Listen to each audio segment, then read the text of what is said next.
अस्सलाम वालेकुम 10th class. कैसे हो बेटा आप सब। आज बेटा हम लोगों ने डिस्कस करना है चैप्टर 1 का लास्ट टॉपिक है 10.5 रिपल टैंक। रिपल टैंक बेटा बहुत ज़्यादा इंपॉर्टेंट है, ये लॉन्ग में भी आ जाता है। इसके 2 पार्ट्स हैं, एक इसकी कंस्ट्रक्शन आ जाती है और दूसरा इसकी वर्किंग आ जाती है। तो कभी वर्किंग आ जाती है और कभी कंस्ट्रक्शन भी आती है पेपर में, ठीक है। तो construction is the most important topic जो हम आज डिस्कस कर रहे हैं। सबसे पहले कि रिपल टैंक है क्या। Ripple tank is a device that can produce the waves on the surface of water, ठीक है। पानी की सतह के ऊपर जो हम खुद वेव्स पैदा करवाते हैं वो किस डिवाइस के थ्रू करवाते हैं, उसको हम क्या कहते हैं, रिपल टैंक, ठीक है। अब रिपल टैंक की कंस्ट्रक्शन क्या है, उसकी साख्त क्या है, ये मैं आपको समझाती हूँ डायग्राम की मदद से।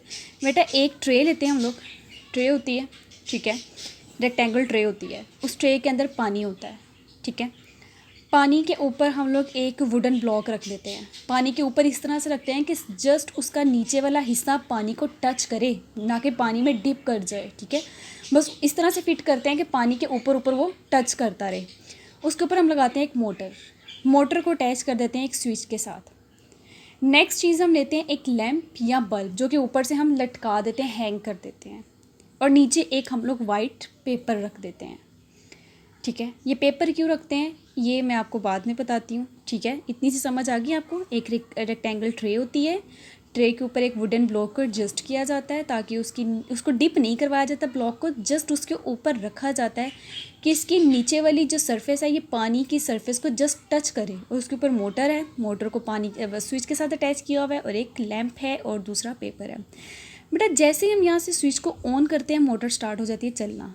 जब मोटर चलती है तो ये जिस लकड़ी के ब्लॉक के ऊपर है, वुडन ब्लॉक के ऊपर है, ये वाइब्रेट करना शुरू कर देता है, ठीक है।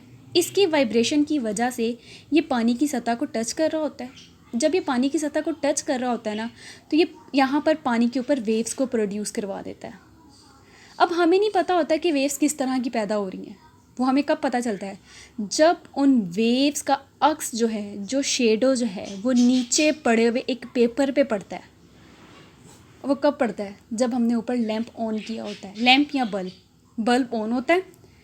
इन वेव्स का जो भी शेडो है वो सारे का सारा इसके ऊपर आ जाता है, ठीक है, इस पेपर के ऊपर आ जाता है, जिसकी मदद से हमें पता चल जाता है वेव्स किस तरह की पैदा हुई हैं, सीधी सीधी पैदा हुई हैं या राउंड शेप की पैदा हुई हैं। तो इस केस में स्ट्रेट वेव्स पैदा होती हैं, ठीक है। अब यहाँ पे क्रस्ट भी आते हैं और ट्रफ भी आते हैं। जो हमारे पास वेव्स का ब्राइट हिस्सा होता है, ब्राइट मीन जैसे कि ये वाइट है, ये वेव्स प्रोड्यूस हुई हैं, ठीक है। अब इन वेव्स में ये जो वाइट हिस्सा है ना, ये क्रस्ट है, और ये जो डार्क हिस्सा है ना जो कि ब्लू में है, इसको कहा जाता है ट्रफ। एक क्रस्ट से अगले ट्रफ और ये एक क्रस्ट से अगले क्रस्ट, एक ट्रफ से अगले ट्रफ के दरमियानी जो फासला होता है उसको लैम्डा कहा जाता है, वेवलेंथ कहा जाता है।